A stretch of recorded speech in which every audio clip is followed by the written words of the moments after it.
আজকে 11 দলীয় জোট ভাঙছে কিনা? কেন? ভোটের হিসাব মিলে নাই। ভোটের হিসাব মিলে নাই। যদি আদর্শের ভিত্তিতে ঐক্য হতো, এই ঐক্য ভাঙতো না। হয়েছে ভোটের হিসাব। কিসের হিসাব? সিট নিয়ে লাগছে, সিট ঐক্য ভেঙে গেছে। সেজন্য বলি, পলিটিক্যাল অ্যালাই থেকে বেশি দরকার আমাদের নন পলিটিক্যাল অ্যালাই। রাজনৈতিক ঐক্য হোক, কিন্তু ইসলামের স্বার্থে আমাদের হতে হবে অরাজনৈতিকভাবে ঐক্যবদ্ধ। যারা 2-4টা ভোট আর কিছু নোটের জন্যে মুসলিম পরিচয় ভুলে যেতে চায়, আর কিছু হোক, তাদের দ্বারা বাংলাদেশে ইসলামী রাষ্ট্র কায়েম হতে পারে না। আপনার ন্যারেটিভ ঠিক রাখতে হবে। বয়ান ন্যারেটিভ, আপনার ন্যারেটিভ থেকে আপনি সরতে পারবেন না। পারবেন? বামপন্থীরা রাজনীতি করতেছে বাংলাদেশে 70 বছর হয়, সিট পাইছে? বামপন্থী নেতা যেগুলো আছে, একটারে দাঁড় করান তো ইউনিয়ন চেয়ারম্যানও জিতবে না। আওয়ামী লীগের ঘাড়ে সওয়ার হয়ে ইনু মেনন এরা কিছু সিট পাইছে, এটা তো খয়রাতি। এটা কি খয়রাতি না? কিন্তু ওরা যদি দাঁড়ায় স্বতন্ত্রভাবে, একটা সিটও পাবে না তো। কিন্তু ওরা ওদের সমাজতন্ত্রের বয়ান ছাড়ছে। কথা বলেন, ছাড়ছে?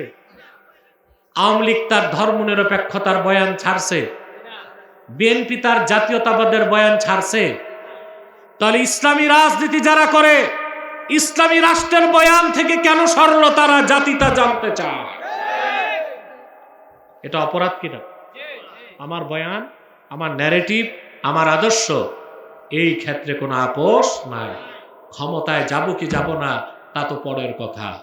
আদর্শ থেকে বিচ্যুত হয়ে ক্ষমতায় গেলে ইসলামের পক্ষে কাজ করা যাবে না। যাবে? এই কথাগুলো বুঝতেছেন? দেখেন না আপনি, আদর্শকে কেন্দ্র করে ঐক্য হলে ওই ঐক্য ভাঙ্গে না, রাজনৈতিক ঐক্য ভেঙ্গে যায়। একটাই আলটিমেটাম, পরিপূর্ণ মুসলিম না হলে আমার সাক্ষাতে আসবা না। আল্লাহু আকবার। কে বাঙালি, কে পাকিস্তানি, কে হিন্দুস্তানি, কে আফগানি, কে ইরাকি, কে আরবি, কে আজমি, আল্লাহর কাছে এগুলোর কোনো মূল্য নাই। আল্লাহ দেখেন কে পরিপূর্ণ মুসলিম। তা আমাদের প্রিন্সিপাল আইডেন্টিটি, মৌলিক পরিচয় কি? জোরে বলতে হবে, মুসলিম। আমাদের দেশে রাজনীতির নামে অনেকে ভণ্ডামি করছে, কিছু মৌলবীও করছে, দাড়িওয়ালাও করছে। বলছে কে মুসলিম কে অমুসলিম এটা বড় কথা না, আমরা মানুষ। তা লেবাস ধরছো কেন? কে মুসলিম কে অমুসলিম এটা বড় কথা নয়, আমরা মানুষ। আমরা তো জানি তোমরা মানুষ, কুত্তা না, শুয়োর না। কিন্তু এই কথা বলো কেন? এই কথা বলার উদ্দেশ্য হচ্ছে ভারতকে খুশি করে হিন্দুদের ভোট পাওয়া। আমরা মানুষ, এটাই বড় পরিচয় না আমরা মুসলিম? জোরে, আরো জোরে, আরো জোরে। আউযু বিল্লাহি মিনাশ শাইতানির রাজীম। বিসমিল্লাহির রাহমানির রাহিম। وأزلف الجنة للمتقين غير بعيد هذا ما توعدون لكل أواب حفيظ من خشي الرحمن بالغيب وجاء بقلب মুনিব। আল্লাহ তাআলা বলেন ওয়া উজলিফাতিল জান্নাতু লিল মুত্তাকিনা গায়রা বাঈদ। কাল কিয়ামতের দিন আল্লাহর মুত্তাকি বান্দাদের জন্য জান্নাতকে নিকটবর্তী করা হবে। এত মহা খুশির কথা শুনে আনন্দ পেলেন না? আল্লাহর পেয়ারা বান্দা মুত্তাকিদের জন্য কাল কিয়ামতের দিন জান্নাতকে নিকটবর্তী করা হবে। গায়রা বাঈদ, মুত্তাকিদের আর জান্নাতের মাঝখানে জিরো ডিস্টেন্স, কোনো দূরত্ব থাকবে না। সুবহানাল্লাহ। হাযা মা তুআদুনা লিকুল্লি আওয়াবিন হাফিজ। এ তো হচ্ছে তাই যা তোমাদের প্রতিশ্রুতি দেওয়া হয়েছিল দুনিয়ায় প্রত্যেক সেই ব্যক্তির জন্যে যে ব্যক্তি আওয়াবিন হাফিজ, আল্লাহ অভিমুখী এবং আল্লাহর হুকুমগুলোকে সংরক্ষণকারী। সুবহানাল্লাহ। মান খাশিয়ার রহমান বিল গায়বি ওয়া জাআ বিকলবিন মুনীব। প্রত্যেক সেই ব্যক্তি যারা মহান আল্লাহকে ভয় করেছে না দেখে এবং আল্লাহর কাছে উপস্থিত হয়েছে আনুগত্যশীল পবিত্র একটি অনুগত হৃদয় নিয়ে। সুবহানাল্লাহ। মনোযোগ আছে তো? শুনতেছি। আল্লাহ তাআলা স্পষ্ট করে দিলেন যে আল্লাহ তাআলার মুত্তাকি বান্দাদের জন্য জান্নাতকে কাছে আনা হবে। কত আশ্চর্যের কথা। কিছু স্বেচ্ছাসেবক, রফিক, কিছু স্বেচ্ছাসেবক মাঠের চারপাশে ঘুরবে, বাচ্চাদের আওয়াজ হইচই বন্ধ করবে। যান যান, দুই একজন যুবক যাও, কোনো আওয়াজ হবে না, কোনো আওয়াজ নাই। বাচ্চাদেরকে আদর দিয়ে স্নেহ দিয়ে বসিয়ে দাও।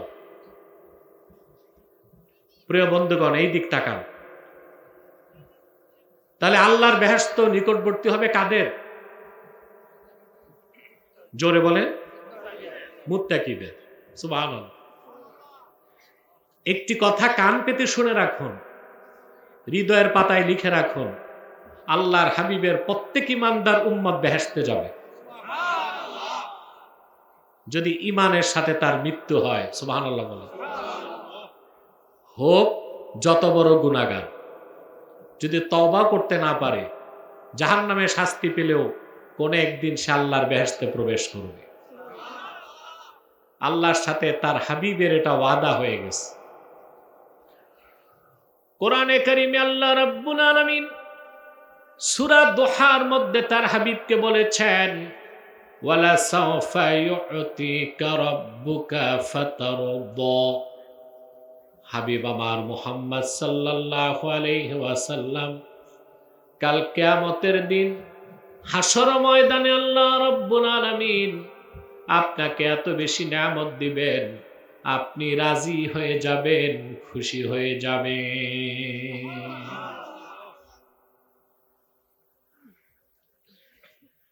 এই আয়াত নাজিলের পরে আল্লাহর হাবিব সাহাবায়ে কেরামকে ডেকে বললেন, সাহাবীরা শোনো, আল্লাহ আমার সঙ্গে ওয়াদা করেছেন হাসর ময়দানে কাল কিয়ামতে আল্লাহর জান্নাতে যতক্ষণ আমি রাজি না হই আমার আবেদন আল্লাহ শুনতেই থাকবেন। আমি ওয়াদা করে যাই তোমাদের সাথে, লা আরদা ওয়া ওয়াহিদুম মিন উম্মতি ফিন্নার। আমার একজন ইমানদার উম্মত যে কিনা আমার কালেমা বিশ্বাস করেছে, আমার দ্বীনকে গ্রহণ করেছে, এমন একজন ইমানদার যতক্ষণ জাহান্নামে থাকবে আমি রাসূল রাজি হব না। আমার সমস্ত উম্মতকে আল্লাহ তাআলা যখন, তাজুল ইসলাম বসেন,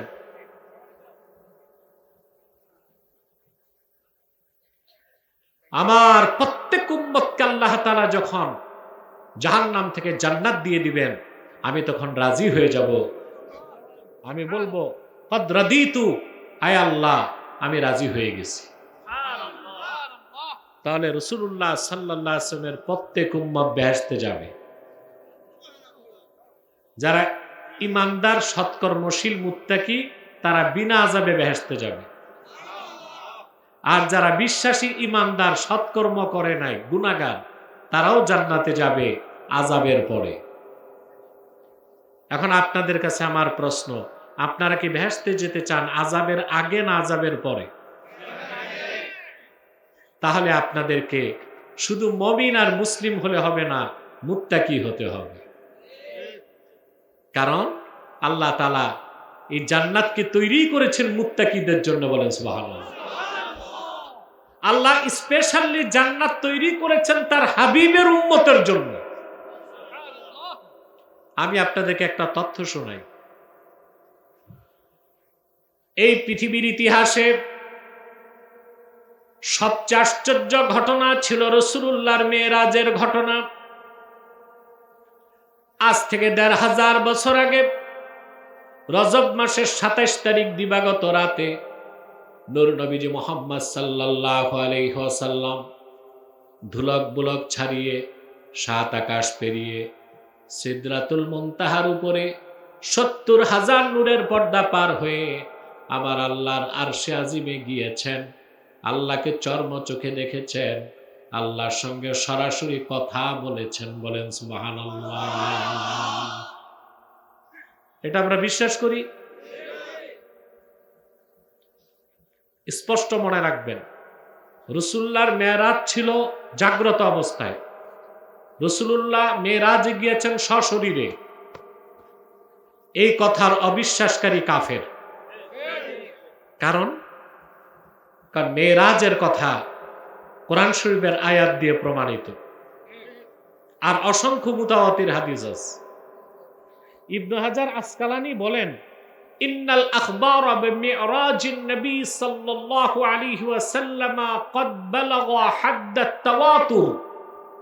রাসূলুল্লাহ যে মেরাজে জাগ্রত অবস্থায় গেছেন সশরীরে, স্বপ্ন যোগে না, রুহানি ভাবে না, জিসমানি ভাবে রাসূলুল্লাহ গিয়েছেন আল্লাহর কাছে। এটা মুতাওয়াতির হাদিস দিয়ে প্রমাণিত। মুতাওয়াতির হাদিস অস্বীকারী কি? কাফের। কোরআনের আয়াত অস্বীকারী কি? কাফের। একটি বিষয়ে মুহাদ্দিসগণ মতভেদ করছেন যে আল্লাহর রাসূল আল্লাহকে চর্ম চোখে দেখছেন কিনা।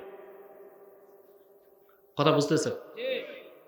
কিন্তু গ্রহণযোগ্য মত, রাসূলুল্লাহ আল্লাহকে কপালের ২ চোখ দিয়ে দেখছেন।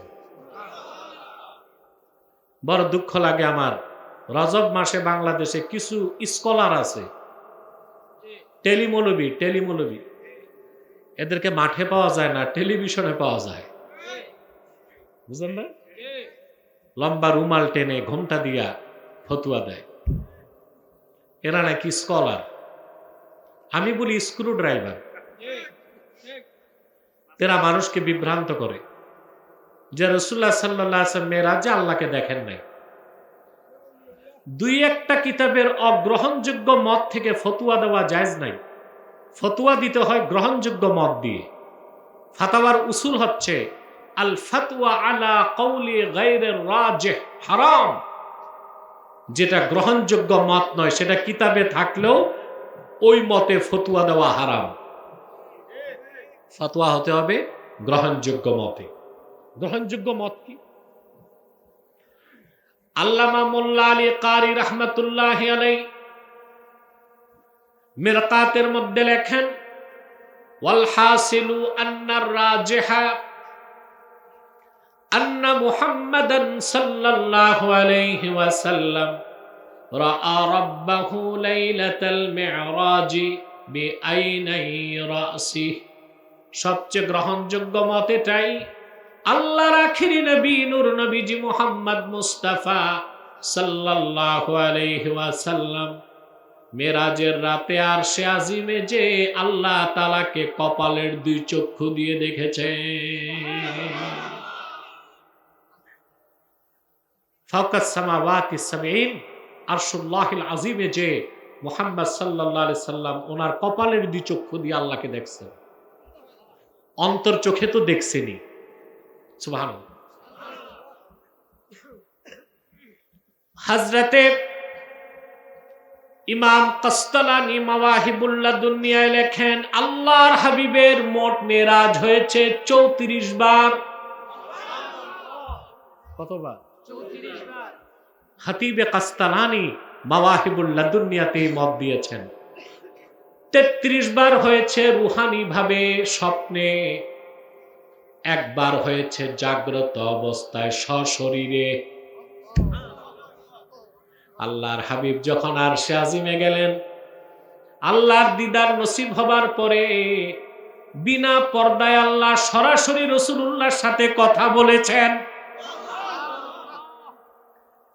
কি বলেছেন সেটা বলার জন্যই মেরাজের বিষয়ে কিছু বললাম। কোরআন কারীম আল্লাহ তাআলা বলেন, সুম্মা দানা ফাতাদাল্লা ফাকানা ক্বাবা কাউসাইনি আও আদনা ফাআওহা ইলা আবদিহি মা আওহা। আল্লাহর হাবিব মুহাম্মদ সাল্লাল্লাহু আলাইহি ওয়াসাল্লাম মেরাজের রাতে যখন ধুলক বুলক ছাড়িয়ে 7 আকাশ পেরিয়ে আরশুল্লাহিল আজিমে গেলেন, আল্লাহ তাআলার দিদার নসিব হবার পরে আল্লাহ তাআলা বলেন, অতঃপর আল্লাহ তাআলা নূরের ঝলওয়া রাসূলুল্লাহর কাছে চলে আসলো। আল্লাহ নূরের ঝলওয়া মুহাম্মদ সাল্লাল্লাহু আলাইহি সাল্লামের কাছে চলে আসলো, আরো বেশি নিকটে চলে আসলো। সুবহানাল্লাহ। আল্লাহ তার হাবিবের মধ্যে দূরত্ব ছিল কাবা কাউসাইন মানে মাত্র 1 হাত। ফাআওহা ইলা আবদিহি মা আওহা। আল্লাহ তখন যা ওহী করার তার বান্দার কাছে করলেন, তার মানে আল্লাহ মুহাম্মদ সাল্লাল্লাহু আলাইহি সাল্লামের নিকট ওহী করলেন। আল্লাহ তার হাবিব মুহাম্মদ সাল্লাল্লাহু আলাইহি সাল্লামের নিকট জিবরিলের মাধ্যমে যে ওহী পাঠিয়েছেন সেটা তো কোরআন। কিন্তু আরশে আজিমে যাবার পরে আল্লাহ তার হাবিব মুহাম্মদ সাল্লাল্লাহু আলাইহি সাল্লামের কাছে কি ওহী করলেন জানতে মন চায় নাকি? এটা একটা প্রশ্ন আসে না? পৃথিবীর বিখ্যাত ফাআওহা ইলা আবদিহি মা আওহা, আল্লাহ তাআলা মুহাম্মদ সাল্লাল্লাহু আলাইহি সাল্লামের রব মুহাম্মদ সাল্লাল্লাহু আলাইহি সাল্লামের নিকট যা ওহী করার তা ওহী করলেন। এটার ব্যাখ্যায় পৃথিবীর সবগুলো নির্ভরযোগ্য তাফসীরে এসেছে, বিশেষ করে তাফসীরে নাসাফি, তাফসীর কুরতুবী, তাফসীর ইবনে কাসির, তাফসীর মাফাতিহুল গায়ব, 4টা তাফসীরে কথাটা এসেছে। আল্লাহ ওহীর মাধ্যমে তার হাবিবকে আরশে আজিমে দাওয়াত করে বললেন, ইন্নাল জান্নাতা মুহাররামাতুন আলাল আম্বিয়া হাত্তা তাদখুলাহা ইয়া মুহাম্মদ সাল্লাল্লাহু আলাইহি ওয়াসাল্লাম ওয়া আলাল উমামি হাত্তা তাদখুলাহা উম্মাতুক। আল্লাহ ওহী করে বললেন, ও হাবিব মুহাম্মদ সাল্লাল্লাহু আলাইহি ওয়াসাল্লাম, আমার জান্নাতে যতক্ষণ আপনি প্রবেশ না করবেন সমস্ত পয়গম্বরদের জন্য জান্নাতে প্রবেশ নিষিদ্ধ থাকবে। আর আপনার উম্মতে মুহাম্মাদি যতক্ষণ জান্নাতে প্রবেশ না করবে, লাখের উপর পয়গম্বরের উম্মতদের জন্য জান্নাতে প্রবেশ নিষিদ্ধ থাকবে। সুবহানাল্লাহ। এটা আল্লাহ ওহী করেছেন। আরো অনেক কথা আল্লাহ তার হাবিবকে বলেছেন যা হাদিসের কিতাবের মধ্যে আছে। সুবহানাল্লাহ বলেন। তাহলে জান্নাত, আল্লাহ তাআলা জান্নাতটা তৈরি করছেন মুত্তাকি বান্দাদের জন্য, তার হাবিবের পেয়ারা উম্মতের জন্য। অন্যরা যাবে উম্মতে মুহাম্মাদের খাতিরে। সুবহানাল্লাহ বলবেন। এই জান্নাতে যেতে চান? আযাবের আগে না পরে? সফলতা কি আযাবের পর যাওয়া না বিনা আযাবে যাওয়া?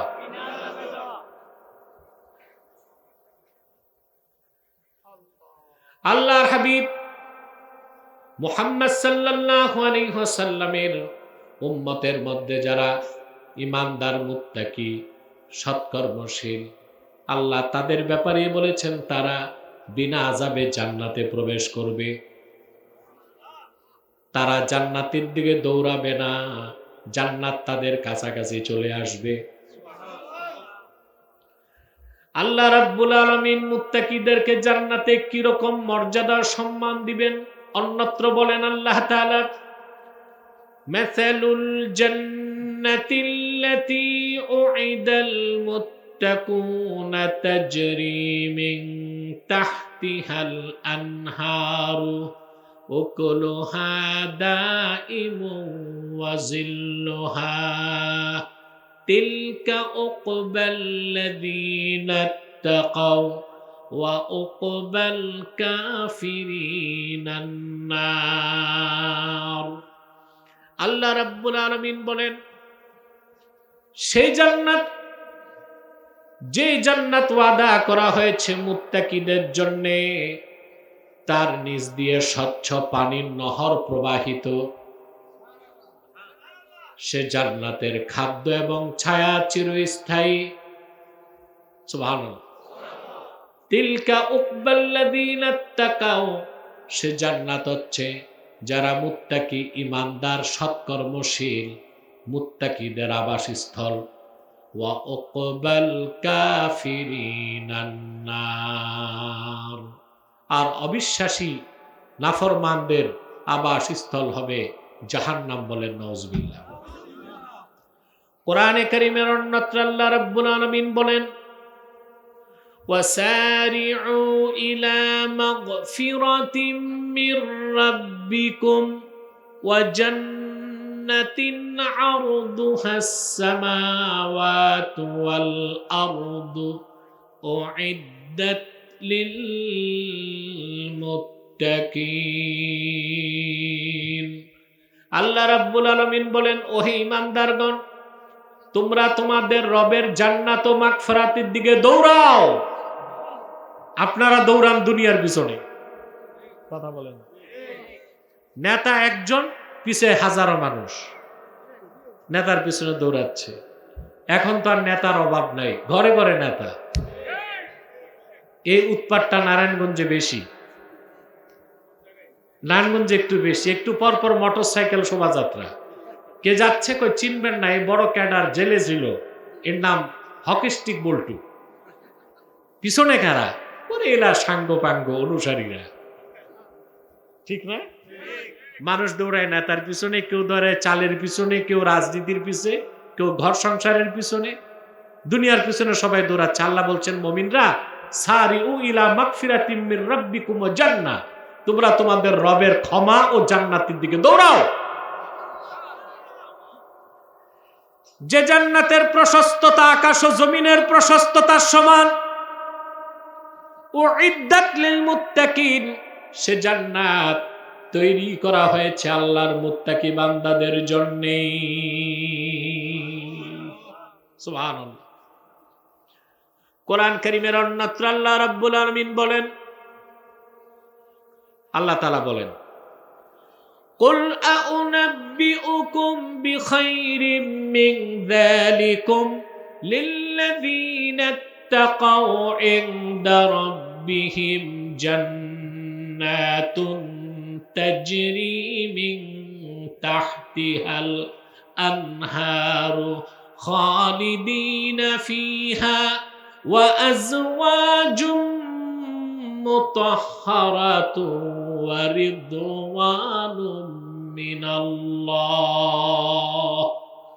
আল্লাহ রাব্বুল আলামিন বলেন, হাবিব আমার মুহাম্মদ সাল্লাল্লাহু আলাইহি ওয়াসাল্লাম, মানব জাতিকে আপনি ডেকে বলুন, ও পৃথিবীর মানুষেরা, এই দুনিয়ায় যত সম্পদ আছে, বিত্ত বৈভব আছে, সুখ আছে, শান্তি আছে, টাকা আছে, পয়সা আছে, নারী আছে, বাড়ি আছে, এই সব কিছুর চেয়ে উত্তম আল্লাহর কাছে যেটা আছে মুত্তাকিদের জন্য, সেটা কি বলবো নাকি? আমি বলছি না, এটা আল্লাহ বলেছেন, রাসূলুল্লাহকে বলতে বলেছেন কোরআনে। কথা বুঝতেছেন? সেটা কি? লিল্লাযীনা ইত্তাকাউ, যারা তাদের আল্লাহকে ভয় করেছে, ইনদা রাব্বিহিম জান্নাত, তাদের রবের কাছে বিনিময় আছে তাদের জন্য অসংখ্য জান্নাত। একটা দুইটা না, অসংখ্য জান্নাত। তাজরি মিন তাহতিহাল আনহার, যে জান্নাতের নিচ দিয়ে স্বচ্ছ নহর প্রবাহিত। সুবহানাল্লাহ। খালিদিনা ফিহা, অনন্তকাল সেখানে তারা থাকবে। ওয়া আজওয়াজুম মুতাহহারা, এবং তাদের জন্য থাকবে প্রত্যেকের জন্য অসংখ্য পবিত্র স্ত্রী। এটা তো খুশির খবর। দুনিয়াতে কয়টা স্ত্রী রাখা যায়? সর্বোচ্চ কয়টা? 4টা। ইনসাফ করতে না পারলে আর বডি ফিটনেস না থাকলে একটাও না। অনেকের সমস্যা আছে, আছে না? তার বিয়ে করা উচিত না, আগে ট্রিটমেন্ট, আগে কি ট্রিটমেন্ট, তারপরে বিয়ে করবে, ঠিক কিনা? আপনারা ভুল কথা বলবেন না যে 4 বিয়ে করা সুন্নত, এটা কিতাবে নাই।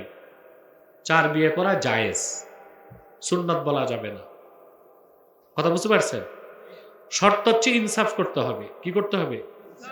ইনসাফ করতে না পারলে আল্লাহ বলে দিয়েছেন ওয়াইন খিফতুম আল্লাহ তাদিলু ফাওয়াহিদা, যদি একাধিক স্ত্রীর মধ্যে তুমি ইনসাফ করতে পারবা না এরকম ভয় থাকে, তাহলে একটা। কয়টা?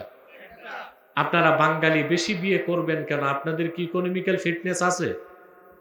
বডি ফিটনেস কিছুই তো নাই। একটাতেই তো কাইট হয়ে যান। তো বেশি করবেন, পালতে তো পারবেন না, কষ্ট দিবেন, ওটা গুনাহ হবে না? কথা বলেন। কিন্তু হাদিস সাক্ষ্য দেয় আল্লাহর জান্নাতে প্রত্যেক মুমিন মুত্তাকিদের জন্য, প্রত্যেক মুমিন মুত্তাকির জন্য কমসে কম 70 জন করে পবিত্র স্ত্রী থাকবে। আজওয়াজুম মুতাহহারা, তারা চিরপবিত্রা। আর ওদের সৌন্দর্যের বাহার তা মুখে প্রকাশ করা যাবে না। আপনার স্ত্রী যত সুন্দরী হোক, মিস ওয়ার্ল্ড মনে করেন, বিশ্ব সুন্দরী, বয়স বাড়লে তার চামড়া কুঁচকে যাবে, চেহারার গ্ল্যামারাস কমে যাবে, সৌন্দর্যে ভাটা পড়বে, আপনার আকর্ষণ চলে যাবে। কিন্তু হাদিস সাক্ষ্য দেয় আল্লাহর জান্নাতে মুমিন তার স্ত্রীর দিকে তাকাবে, হুরের দিকে দৃষ্টি ঘুরে আবার তাকাবে, সৌন্দর্য বেড়ে যাবে, আবার দৃষ্টি সরায় আবার তাকাবে, বেড়ে যাবে। যতবার তাকাবে সৌন্দর্য বাড়তেই থাকবে। অনন্তকাল সে স্ত্রীদের প্রতি কোন রকম আকর্ষণ কমবে না। আপনাদের মনে একটা প্রশ্ন আসে না, তাহলে কি আমাদের বাচ্চা কাচ্চাও হবে নাকি? দেখতে কথা বলেন। আরে প্রশ্ন আছে কিনা এটা বলেন। আছে। সুনান তিরমিজি, সুনান ইবনে মাজাহ এবং মুসনাদ ইমাম আহমদ বিন হাম্বল 3টা হাদিসের কিতাবে আসছে। আল্লাহর হাবিব সাল্লাল্লাহু আলাইহি ওয়াসাল্লাম ইরশাদ করেছেন, জান্নাতে যদি কোনো মুমিন সন্তান চায়, চাইতে তো পারে। দুনিয়াতে অনেক মানুষ আছে না সন্তান নাই? কথা বলেন। ডাক্তারের কাছে যায়, কবিরাজের কাছে যায় আন্ডা খাইতে। কি খাইতে? বলে কবিরাজ আন্ডা দেয়, ডিম বাচ্চা হবে। ঢাকায় এক ভণ্ড পীর এই কাজ করতো আগে। হ্যাঁ, বুঝলেন ভাই? তো অনেক চেষ্টার পরে দেখা যায় বাচ্চা কাচ্চা হচ্ছে না, মনে একটা দুঃখ নিয়ে মারা যায়। জান্নাতে ওই লোকটার দুঃখও থাকবে না। সাউন্ড কমাইছো কেন? আর একটু বাড়াও যেন ডবল না হয়। স্পিকার চলে না ডিব্বা খালি? প্রিয় ভাইরা শুনতেছেন? আর ওই লোকটার আক্ষেপ দুনিয়ায় আছে কিনা? জান্নাত এমন এক জায়গার নাম যেখানে আক্ষেপ থাকবে না, শান্তি আর শান্তি। বেহেশতে কিছু চাইতে হবে না, মন চাইলেই হাজির। এত আসতে বললেন। আব্দুল্লাহ বিন মাসউদ রাদিয়াল্লাহু তাআলা আনহুকে আল্লাহর হাবিব বলেছেন, আব্দুল্লাহ বিন মাসউদ শোনো, ইন্নাকা লাতাশতাহি আত-তায়রা ফিল জান্নাহ ফায়াখিররা বাইনা ইয়াদাইকা মাশউইয়া। আল্লাহর জান্নাতে তুমি যদি কোনো পাখি খেতে চাও, মুখে বলার দরকার হবে না, উড়ন্ত পাখি ভুনা হয়ে তোমার সামনে চলে যাবে। জান্নাত মানে যেখানে কোনো আক্ষেপ নাই। দুনিয়া যার বাচ্চা হয় নাই, আছে কি না? বেহেশতেও যদি আল্লাহ আমি সন্তান চাই, এখন সিস্টেম থাকবে কিনা এটা প্রশ্ন। প্রশ্নটা একটু মজার না? কথা বলে না। 3টা হাদিসের কিতাবে এসেছে, আল্লাহ রাসূল সাল্লাল্লাহু আলাইহি ওয়াসাল্লাম বলেছেন, মুমিন যদি বেহেশতের সন্তান চায়, সন্তান হবে, কিন্তু সিস্টেম দুনিয়ার মতো না। وكان حمله ووضعه وسنه في ساعة واحدة। মুমিন সন্তান চাবে, জান্নাতে তার স্ত্রীর পেটে সন্তান আসবে, খালাস হবে, বড় হবে এক মুহূর্তে। দুনিয়ার কোনো নিয়মে চলবে না। সুবহানাল্লাহ। তার মানে সন্তানের আক্ষেপটাও আল্লাহ মিটাই দিবেন, বলেন সুবহানাল্লাহ। সে জান্নাতে আল্লাহ তাআলা সবচেয়ে বড় নিয়ামত দিবেন, ওয়া রিদওয়ানুম মিনাল্লাহ, আল্লাহর পক্ষ থেকে সন্তুষ্টি। শুধু নিয়ামত দিবেন না, আল্লাহ সাক্ষাৎ দিবেন। তাফসীর কুরতুবীতে এসেছে, প্রত্যেক জুমআর দিন আল্লাহ রাব্বুল আলামিন সাক্ষাৎ দিবেন। জান্নাতে মুমিনরা আল্লাহর দিকে তাকাবে, এর চেয়ে বড় মজার কিছুই আর থাকবে না। আল্লাহ বলেন, ওয়ারিদওয়ানুম মিনাল্লাহ, মুত্তাকি মুমিনদের জন্য থাকবে আল্লাহর সন্তুষ্টি। এটার ব্যাখ্যা কি? সহিহ আল বুখারীতে এই আয়াতের ব্যাখ্যা এসেছে, সব জান্নাতীরা যখন জান্নাতে চলে যাবে, স্বয়ং আল্লাহ রাব্বুল আলামিন উপস্থিত হবেন। আল্লাহ ডেকে বলবেন, আমার পেয়ারা বান্দারা, আমার উপর রাজি হয়েছো তোমরা? আল্লাহু আকবার। জান্নাতীরা বলবে, রব্বুল আলামিন, যা চেয়েছি তা পেয়েছি, যা চাই নাই তাও দিয়েছো। তোমার হাবিবের উম্মত হবার খাতিরে গোটা সৃষ্টি জগতের সবচেয়ে বেশি মর্যাদা দিয়েছো, আমরা রাজি আছি। আল্লাহ ডেকে বলবেন, রে আমার পেয়ারা বান্দারা, আমি আজকে ঘোষণা করছি, আমি তোমাদের উপর রাজি হয়ে গেলাম, আর কোনোদিন নারাজ হব না। এটাকে আল্লাহ বলেছেন, ওয়ারিদওয়ানুম মিনাল্লাহ ওয়াল্লাহু বাসীরুম বিল ইবাদ। সেই জান্নাত, জান্নাতের অশ্রুতপূর্ব নিয়ামত রাজি, আল্লাহ সন্তুষ্টি এবং সেখানে মর্যাদা, এই সব কিছু হচ্ছে মুমিনদের জন্য। মুমিনদের মধ্যে যারা ঈমান আনার পরে সৎকর্ম করবে, তারা মুত্তাকি, তাদেরকে আল্লাহ তাআলা কম হিসাবে বিনা আযাবে জান্নাত দিবেন। আরেক কথায়, আল্লাহ কিয়ামতে জান্নাত তাদের কাছে নিয়ে আসবে। ওয়া উজলিফাতিল জান্নাতু লিল মুত্তাকিনা গায়রা বাঈদ, আয় কুররিবাতিল জান্নাতু লিল মুত্তাকিনা গায়রা বাঈদ। কিয়ামতের দিন মুত্তাকিদের জন্য আল্লাহর জান্নাত নিকটবর্তী হয়ে যাবে। মুত্তাকিদের মাঝখানে আর জান্নাতের মাঝখানে জিরো ডিস্টেন্স, কোনো দূরত্ব থাকবে না, বলেন সুবহানাল্লাহ। ওই জান্নাতটা চান সবাই?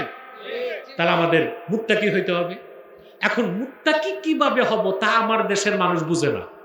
মনে করে একটু দাঁড়িয়ে আছে, জুব্বা একটা লাগাইছে, টুপি একখানা আছে, নামাজ পড়তেছে, মনে করে মুত্তাকি হয়ে গেছে। এটা এত সহজ জিনিস না। আমি একটু ব্যাখ্যা করে দিব। ঈমান আনয়ন করলে ব্যক্তির পরিচয় হয় মুমিন। ঈমান আনার পরে সে যখন আল্লাহর আনুগত্য বাহ্যিকভাবে গ্রহণ করে, তখন তার নাম হয় মুসলিম। আর আল্লাহর ভয়তে সে যখন গুনার সব কাজ ছেড়ে দেয়, তখন তার নাম হয়ে যায় মুত্তাকি।